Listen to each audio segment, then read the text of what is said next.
Et en 2000, on a fait le choix de l'agriculture raisonnée sur un label, qui est le label Terravitis, qui existe toujours, qui est un label qui est sorti du Beaujolais. Et en 2005, on a fait le choix de l'agriculture biologique, plus pour une reconnaissance, le label Terravitis étant un label privé, assez réducteur dans sa communication.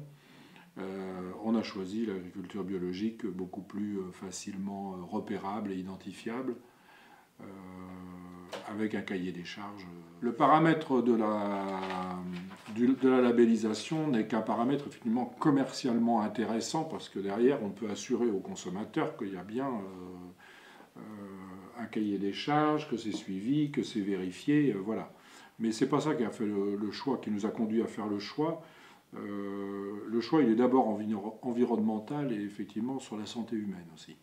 C'est-à-dire, on ne s'est jamais senti à l'aise à utiliser des produits chimiques sans savoir quelles en étaient les conséquences. Cette agriculture qui réconcilierait agriculture-élevage, qui gérerait en circuit court le carbone, l'azote, respecterait le taux d'humus et autres, s'oppose un peu à notre agriculture industrielle, dans le sens où c'est une agriculture plus artisanale, plus soignée. Ça peut faire un bon produit et ça peut faire un bon environnement.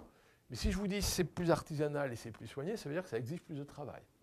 Et si ça exige plus de travail, ça doit être bien rémunéré. Donc la course au prix du lait le plus bas, mais il coûte cher par ailleurs, ça, il faut y mettre fin. Donc il faut créer des conditions pour que les gens qui pratiquent ces agricultures inspirées d'agroécologie, je dis bien les agricultures, adaptées à chacun des écosystèmes en fonction des considérations locales, eh bien il faudra faire en sorte que ces gens soient effectivement correctement rémunérés. Alors ils peuvent être rémunérés par le bon produit, et ça la force de l'agriculture biologique, c'est qu'elle a un logo et un label.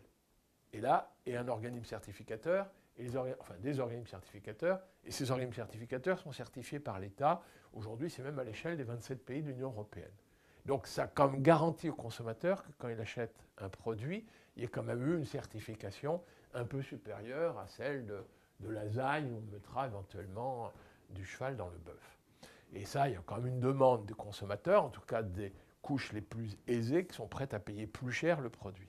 Donc la récompense là, elle est du fait que comme il y a le logo, comme il y a le label, il y a des consommateurs qui sont prêts à payer plus cher, et comme le produit est plus cher, l'agriculteur est mieux rémunéré, et ça rémunère le supplément de travail. C'est la force du bio. Et c'est aussi malheureusement son inconvénient, c'est que du coup il y a un cahier des charges, et le cahier des charges, c'est tout ou rien. Et le discours qui fait réfléchir aujourd'hui le monde de l'agriculture, c'est le discours économique et financier. Lorsque je présente des chiffres de rentabilité économique de ma ferme, petite ferme, 55 hectares, salariés, etc., il y a beaucoup qui disent « Oh là là, mais comment il fait c'est pas possible. Nous, avec 200 hectares, on n'arrive même pas à avoir un salarié. » Bon, il y a une notion de valeur ajoutée, de transformation des produits, et aussi la notion économique.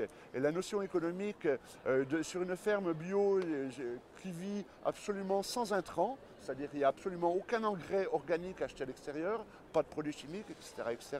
On arrive à avoir des marges nettes par culture ou par hectare qui sont le double, voire le triple de certaines grandes cultures conventionnelles en agriculture, quoi. Donc voilà, des chiffres. Alors bon, ça c'est le discours pour les agriculteurs conventionnels.